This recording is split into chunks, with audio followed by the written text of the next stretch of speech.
Assalamualaikum warahmatullahi wabarakatuh. Bismillahirrahmanirrahim. Alhamdulillahilladzi nahmaduhu wa nasta'inuh wa na'udzu billahi min syururi anfusina wa min sayyiati a'malina. May yahdihillahu fala mudhillalah wa may yudhlil fala hadiyalah. Asyhadu an la ilaha illallah wahdahu la syarikalah wa asyhadu anna Muhammadan abduhu wa rasuluhu la nabiyya ba'dah. Allahumma shalli wa sallim ala Muhammad wa ala alihi wa sahbihi wa man tabi'ahum bi ihsan ila yaumiddin. Amma ba'd. Alhamdulillah, kita berjumpa kembali di channel Ajo Sutarjo. Kita bersyukur kehadirat Allah Subhanahu wa taala yang mana pada hari ini, saat ini Allah masih memberikan kenikmatan hidup kita dari mati kita tadi malam, sehingga kita disunahkan senantiasa berdoa pada saat kita bangun dari tidur kita, yang kita mungkin semua hafal insyaallah, yang kita baca setiap saat bangun tidur. Insyaallah kalau kita tidak lupa atau lalai atau bagaimana, dengan kalimat alhamdulillahilladzi ahyana ba'da ma amatana wa ilaihin nusur. Sehingga dengan kesempatan hidup kita yang kesekian kalinya diberikan oleh Allah Subhanahu wa taala, mudah-mudahan ke depan dan selanjutnya dapat mengisi dan mengukir hidup dan kehidupan kita yang lebih bermakna. Sahabat sekalian yang berbahagia, kita semua berdoa mudah-mudahan yang mendengar video ini, yang melihat video ini yang cukup sederhana, tapi insya Allah bisa memberikan manfaat, bisa menjadikan bahan pemikiran, paling tidak bisa memberikan informasi yang lebih baik guna menciptakan atau mewujudkan hidup kita yang lebih bermakna, sehingga kita dapat memperoleh sesuatu yang baik dari apa yang kita pahami, dari apa yang kita ketahui. Tentunya setiap amal pasti harus diikuti dengan pengetahuan. Amalan yang tidak diikuti dengan pengetahuan, maka itu akan sia-sia, karena setiap amalan itu harus dibarengi dengan ilmu. Disinilah kewajiban kita sebagai seorang muslim dengan thalabul ilmi fardhah. Menurut ilmu adalah merupakan kewajiban bagi setiap insan. Perkara target harus setingkat apa, setinggi apa, Allahu a'lam. Tapi paling tidak kita punya niat untuk selalu untuk memberikan, mencari ilmu untuk kebaikan diri kita dan sahabat-sahabat yang mungkin bisa memanfaatkan apa yang kita dapati dari ilmu itu sendiri. Dalam kesempatan ini saya akan memberikan sesuatu yang pernah saya baca dan insya Allah akan bermanfaat buat kita. Ada sebuah hadis Rasulullah SAW. Hadis itu sangat panjang. Saya akan memberikan suatu intinya saja, atau boleh dibilang pointer-pointernya saja dari hadis tersebut. Dan ini sering disampaikan oleh para cendekiawan, para ilmuwan, para ustadz dan orang-orang yang pernah membaca hadis ini. Tapi ini mungkin saya akan memberikan informasi tentang isi esensi daripada hadis tersebut. Rasulullah di dalam sebuah hadisnya menceritakan ada tiga orang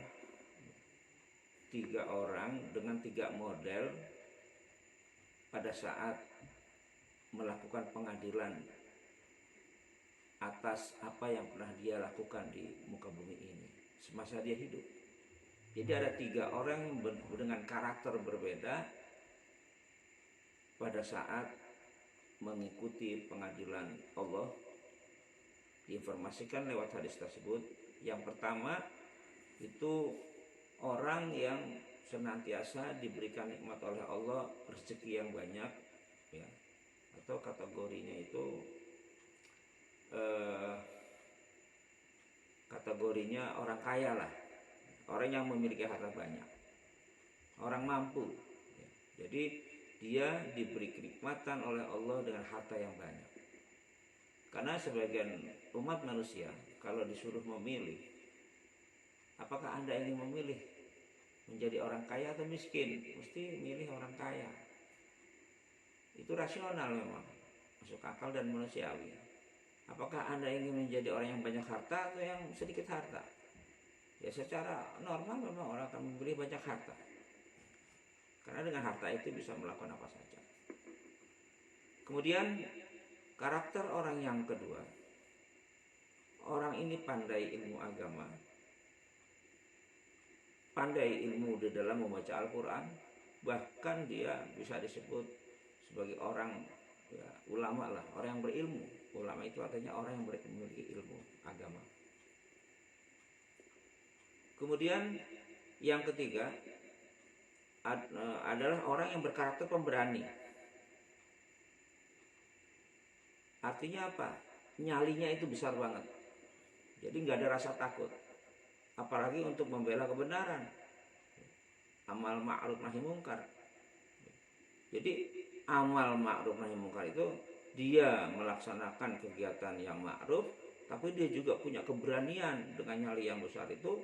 Setiap ada kezaliman, setiap ada peperangan, atau setiap ada apa saja, itu dia paling pemberani dan dikenal sebagai orang yang berani maju ke depan untuk berperang. Dan dia, nah itu, jadi ada 3 karakter orang di dalam hadis itu diceritakan. Pada saat melalui pengadilan Allah, orang yang kaya ini ditanya, wahai hambaku, seperti dengan kalimat bebas seperti itulah. Di dalam hadis itu memang panjang, tapi ini singkat kesimpulan atau yang bisa saya simpulkan untuk bisa gampang dicerna begitu. Yang kurang lebihnya punya pengertian, wahai hambaku, engkau sudah aku berikan nikmat harta yang banyak. Untuk apa kau belanjakan harta yang banyak itu? Kira-kira seperti itu. Ini pertanyaan yang wajar sebagai orang yang memiliki harta. Allah bertanya, untuk apa digunakan harta itu? Maka dia menjawab, ya Allah, saya diberikan kenikmatan harta yang banyak. Itu saya belanjakan untuk membangun masjid, membangun fasilitas umum, membangun jalan. Sehingga harta saya berikan itu semata-mata saya lakukan untuk kesejahteraan dan pembangunan umat. Jadi memang harta yang banyak itu dia belanjakan kepada jalan yang maslahat, membuat sarana umum, masjid, madrasah, dan pokoknya untuk amal jariah seperti itu. Nah, kemudian Allah Maha Tahu, mengakui bahwa memang hamba itu membelanjakan hartanya untuk kepentingan umum, untuk ibadah, untuk sarana ibadah. Tapi apa kata Allah? Iya, memang benar, engkau memiliki harta yang banyak dan digunakan untuk membangun segala macam keperluan umat. Tapi niat yang ada di dalam hati kamu bahwa harta yang kau belanjakan itu adalah hanya untuk mencari nama agar kamu disebut sebagai dermawan. Maka dengan niat yang salah Maka Allah dikatakan dalam hadis, kadzabta, kamu bohong, bahwa kamu sudah membelanjakan untuk jalan yang benar, tapi niat kamu itu adalah untuk supaya kamu disebut sebagai orang yang dermawan. Maka dimasukkanlah ke dalam neraka. Naudzubillah min dzalik. Kemudian yang kedua, karakter manusia yang kedua itu digambarkan dalam hadis itu orang yang pandai dalam ilmu agama. Mungkin kategorinya ulama, orang yang memiliki ilmu. Karena orang yang memiliki ilmu agama, faham atas agama, dan dia mengerti betul tentang Al-Quran dan As-Sunnah, maka disebut dengan ulama. Dan dia punya muridnya banyak, katakan seperti itu, terkenal, dan masyarakat menyebutnya dengan tokoh. Kemudian ditanya oleh pengadilan Allah, dalam pengadilan Allah, wahai hambaku, engkau sudah kami berikan nikmat kecerdasan, pengetahuan yang lebih daripada umat-umat yang lain, yang lebih daripada hamba-hamba yang lain. Untuk apa ilmu yang aku berikan kepadamu di dalam hidup dan kehidupan selama di dunia? Wahai Allah, saya bersyukur engkau telah memberikan kenikmatan ilmu yang sangat besar buat saya, sehingga saya bisa memberikan informasi kepada orang lain.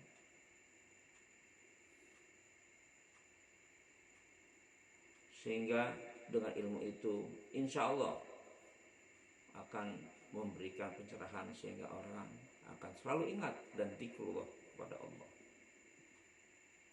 Apa kata pengadilan tersebut? Kadzabta, bohong. Benar, kamu adalah orang yang memiliki kecerdasan yang lebih daripada yang lain. Dan engkau juga memberikan pengetahuan kepada orang banyak. Bahkan engkau disebut sebagai ulama. Tapi niat kamu di dalam memberikan pencerahan ilmu kepada masyarakat dengan ilmu yang engkau miliki semata-mata agar kamu disebut sebagai kiai, disebut sebagai ustaz, disebut sebagai ulama, disebut sebagai tokoh yang terkenal, sehingga engkau bangga dengan sebutan-sebutan seperti itu. Maka dengan kondisi seperti itu dimasukkanlah ke dalam neraka. Naudzubillah min dzalik. Kita berlindung dari hal-hal yang seperti itu. Kemudian yang ketiga, karakter manusia yang memiliki keberanian. Mungkin harta tidak punya, ilmu juga tidak seperti yang kedua tadi. Dia hanya memiliki keberanian. Kemudian setiap ada peperangan membela kebenaran, dia paling depan. Bahkan meninggalnya aja orang itu adalah terbunuh dalam peperangan membela kebenaran. Ini riwayat yang digambarkan dalam hadis. Kemudian dalam keadaan itu pun ditanya, wahai hambaku, engkau adalah hamba yang telah kami berikan keberanian nyali yang sangat besar, sehingga setiap ada perselisihan maka engkaulah yang paling terdepan untuk menyelesaikan itu. Bahkan di dalam peperangan pun engkau paling depan. Untuk apa keberanian itu? Ya Allah, sungguh kami sangat membela kebenaran, dan kami tidak takut dengan apa yang mengancam jiwa kami, asal itu kebenaran. Maka matinya saya saja di ujung tombak, meninggalnya, wafatnya saya saja itu di ujung tombak, ya Allah. Kadzabta, katanya, bohong kamu. Iya, memang benar, engkau mati di dalam peperangan, di dalam membela kebenaran. Engkau mati di ujung tombak, tapi niat kamu di dalam peperangan itu karena kamu ingin disebut pahlawan, agar kamu disebut menjadi pahlawan yang membela kebenaran di mata umat manusia di dunia. Maka orang yang pemberani tadi dimasukkan dalam neraka. Naudzubillah min dzalik. Sahabat sekalian yang berbahagia, perlu kita renungkan perlu kita pikirkan. Mari sama-sama kita berpikir untuk ke depan yang lebih baik. Kita hidup mungkin ada yang 40, 50, 60 tahun. Sudahkah niat kita lurus karena Allah Subhanahu wa taala? Ini semua adalah cuma karena niat. Cuma karena suara hati. Perbuatan itu memang bagaimana lukisan hati kita. Sehingga Rasulullah pun di dalam hadisnya mengatakan,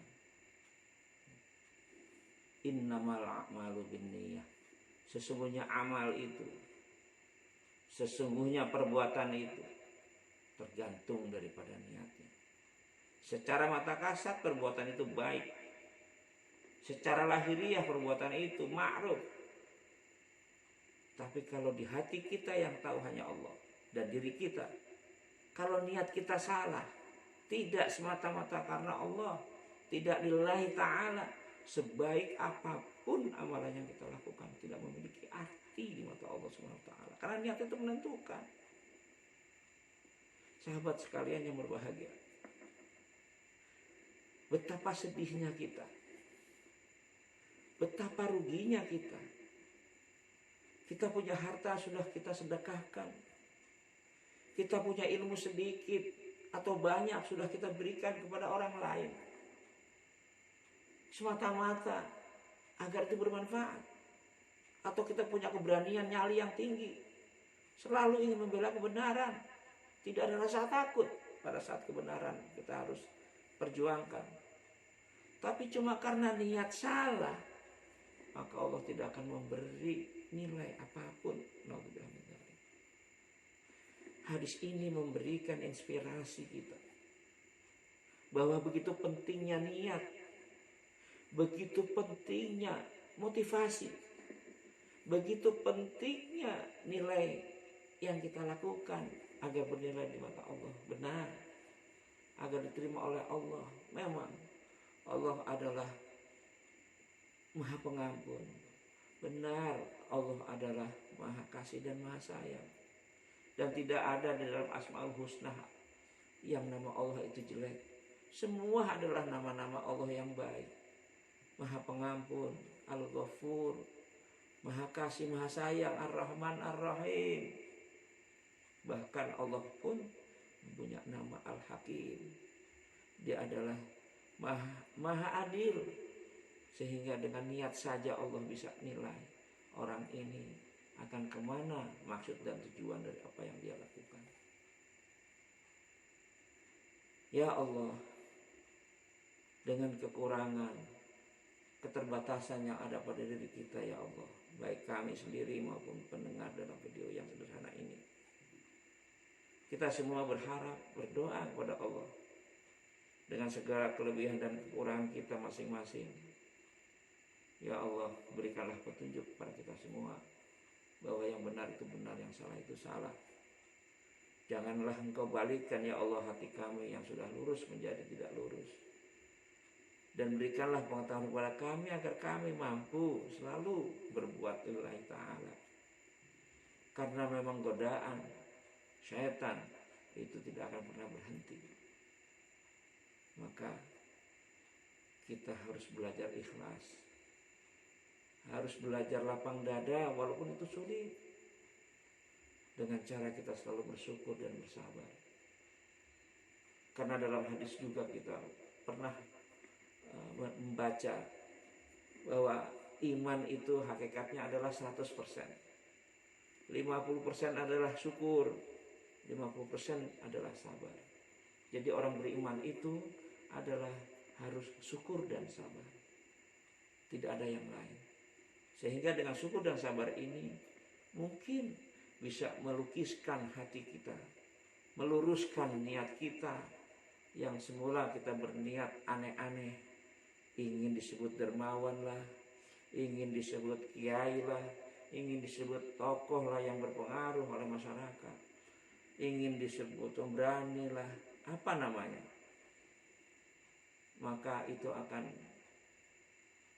kita hilangkan dengan rasa syukur dan sabar, semata-mata mengharap ridho Allah Subhanahu wa taala.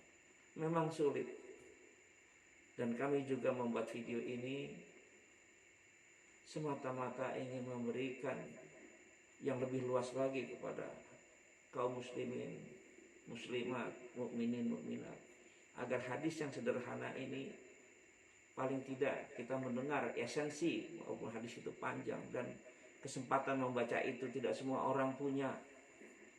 Baik membaca, mendengar, belum tentu semua orang punya. Tapi hadis ini pada saat kami menemukan, membacanya, terenyuh, subhanallah.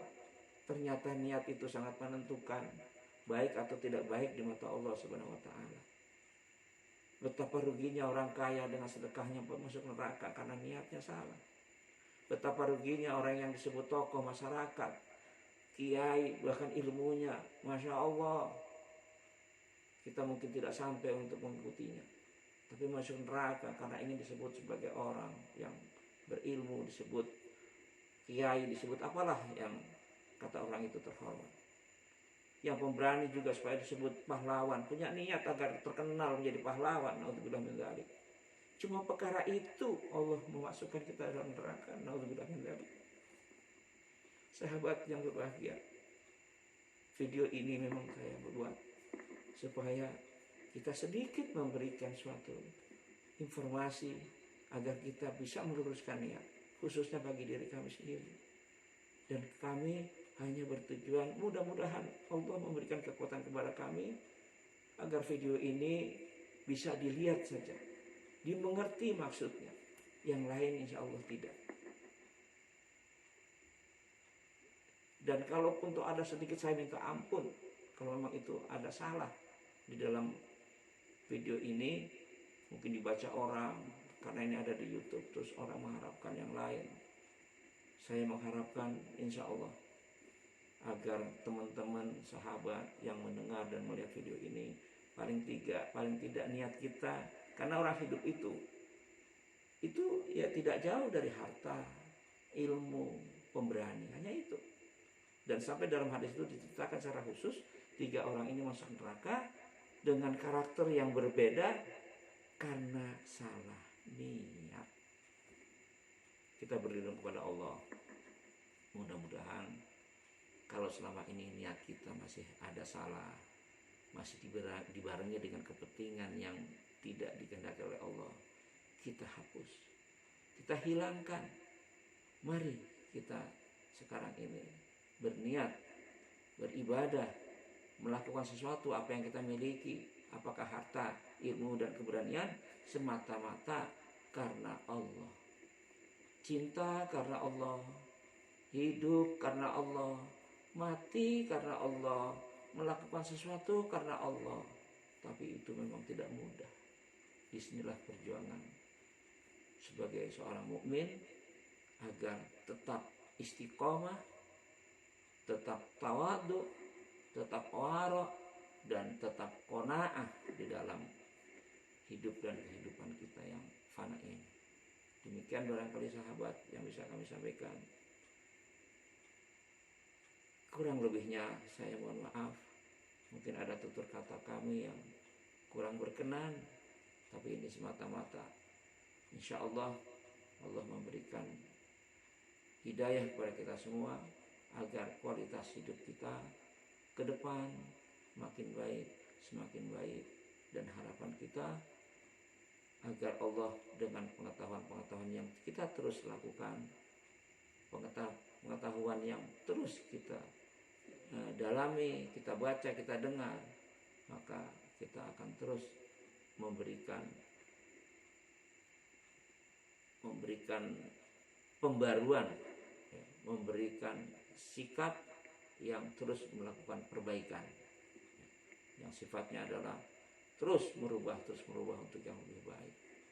Dan apabila ada kesalahan kita yang selama ini, kita berharap pada Allah agar Allah mengampuni segala dosa dan salah kita, baik salah dalam perlakuan maupun salah dalam niat.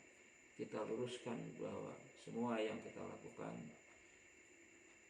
ibadah kepada Allah semata-mata karena Allah Subhanahu wa taala. Demikian, sekali lagi kami haturkan mohon maaf yang sebesar-besarnya kalau memang ada yang kurang berkenan. Subhanakallahumma wa bihamdika asyhadu an la ilaha illa anta astaghfiruka wa atubu ilaik. Assalamualaikum warahmatullahi wabarakatuh.